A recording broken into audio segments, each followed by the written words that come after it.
one of the biggest sacred cows of all is go to school. And many people think I'm anti-school. That is not true. I'm anti-ignorance. So I'm very pro-education. I'm just not pro being stupid about money.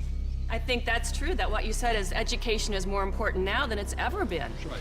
So the problem is that the schools focus just on two kinds of education. There's the academic, which is really important. Reading, writing, arithmetic, you need to have it, that's basic. And the second type of education they give is the professional kind of education. So if you want to be a lawyer or an accountant or a teacher, then you need to go to school and get those certifications. But the one kind of education that's lacking severely in the school system as it stands is financial education. Time out. An important part of financial education is having a financial statement, which is an income statement and a balance sheet. Now, when you go to your banker always asks you for your financial statement, not your report card, because your financial statement is your report card once you leave school. Your financial statement will tell you whether or not you're smart with money or not smart with money, because that financial statement is your report card of your financial intelligence. I put on my Facebook one day that we need to teach our children financial education, and I received a comment back from a teacher that said, who's gonna pay for it? We're all gonna pay for it if we don't start educating our children in school. This is a very hot subject, but our schools are training people to be employees, to work for the rich. The second thing I don't like about school is how dare they label a kid as smart or stupid at an early age. The reason I'm sensitive to that is because I was labeled stupid right off the start.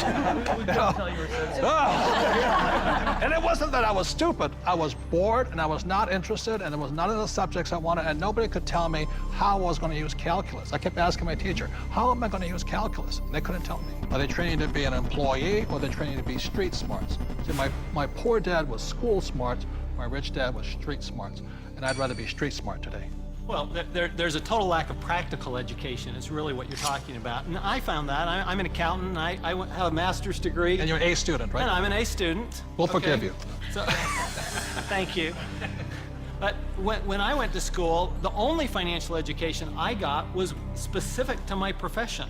Okay, there was no general financial education. I could have gone all through, gotten a master's degree, got a PhD in my field without any specific financial education about how to handle myself once I got out of school. Right, and people say to me, well, I learned economics in school. Is economics financial education? Not really. You know, it's not about investing, it's not about the laws, it's not about taxes, it's not about history. Well, Robert, as a lawyer, I see all sorts of people walk through the door. And some are highly educated, and some have no education at all, but like you said, they're street smart. And the first time I saw this type of client, I thought, wow, he's doing pretty well. He didn't go to college, but he's got all this real estate. And then there's a pattern that develops where you see a lot of people who never went to college, but are street smart and have done very well. I can just say, was talking to a woman the other day, she's just as you're saying, highly successful doctor. Very, very successful. Medical doctor, very smart in so many ways, but when we were talking, she finally looked at me and she said, oh my God, she goes, I have not a clue about my money. She's 45 years old, not a clue. And you think that because they're successful, they know something about money, but so many people don't, because so many of us haven't had the education. School puts us in a culture of dependence. We depend on three things. We depend on a corporation to take care of us, or we depend on government to take care of us.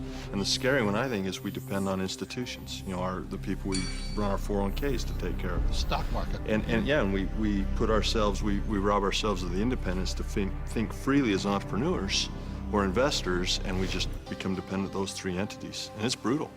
And Mr. Maloney, you never finished school, did you? No. I failed school, but more than that, school failed me. I was dyslexic. They didn't know what it was back then, but basically, I was just like you, bored stiff. I got put in all the remedial classes, so I was in with the dumb kids, basically. They weren't teaching me anything I wanted to learn or anything that I would ever use in my lifetime. And the reason I bring up Michael, most people agree he's probably the smartest guy on this team. And the problem was, again, was Anita says, there's three kinds of education. There's academic, reading, writing, arithmetic. There's professional, become a doctor, a lawyer, in my case, a pilot. And number three is financial. But Michael was put back because of academics, because you can't read, right? Right. So how did you learn how to read? Oh, well, Apple came out with OS 10 at the beginning of the last decade, and you can just select text and hit a button and the computer reads to you. Most people don't know it's built into the operating system. But more, I developed a passion for global finance and economics, and monetary history especially. And Unfortunately, passion drives you. Now we can't shut him up anymore. So I'll blame Apple for that. School's a solo game. I didn't do well in school. I did very well in sports. And in sports, you learn to compete. You learn to deal with pressure, teams, goals. And school is more so individually. I'm competing against everybody, and teamwork is cheating in school. Some of us cheated better than others. And I'll just say last thing about school and money, which is a sacred cow. One of the things that really upsets me about schools and money is this. In America, schools are based upon real estate tax. In other words, if you come from a rich neighborhood, the real estate tax pays for better schools. If you're from a poor neighborhood, you get less money. So anytime somebody tells me schooling is about being fair, that is, when I look at the number side of it, is if you're poor, you're getting the worst possible education. And to me, that is cruelty. So how does a person learn about money?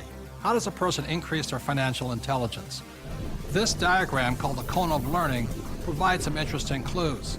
The cone of learning was created by an educational researcher named Mr. Dale in 1969. And what he found is that the worst way to learn is by reading or listening to a lecture. And the best way to learn is at the top, which is simulations or games, and then doing the real thing. The interesting thing is my poor dad, who was good at school, thought that reading and lecture was the best way to learn. My rich dad taught me to be a rich man at the top of the cone. He taught me using the game of Monopoly. You know, 4 greenhouses, 1 red hotel. 4 greenhouses, 1 red hotel. And then we went out and did the real thing. So one of the ways, if you want to learn without much risk, is by simulations, play games. The reason my wife and I created the cash flow game was so that you could play and learn physically, mentally, emotionally, but make a lot of mistakes with play money. So how many people in this room have made financial mistakes? You know, the only thing we were ever taught was maybe how to balance a checkbook, how to have a savings account, those basics. Financial education is like learning another language. Yeah. You know, when you learn real estate, it's a different language than stocks. It's a different than entrepreneurship or commodities, or oil or gold. I say this all the time in Mexico. If you learn English, you can do business with the whole world. When you learn to speak the language of money, it opens up a whole new world. Yeah. And unfortunately, in our school systems, we don't teach the language of money. We teach people the language of becoming a doctor, lawyer, or an employee.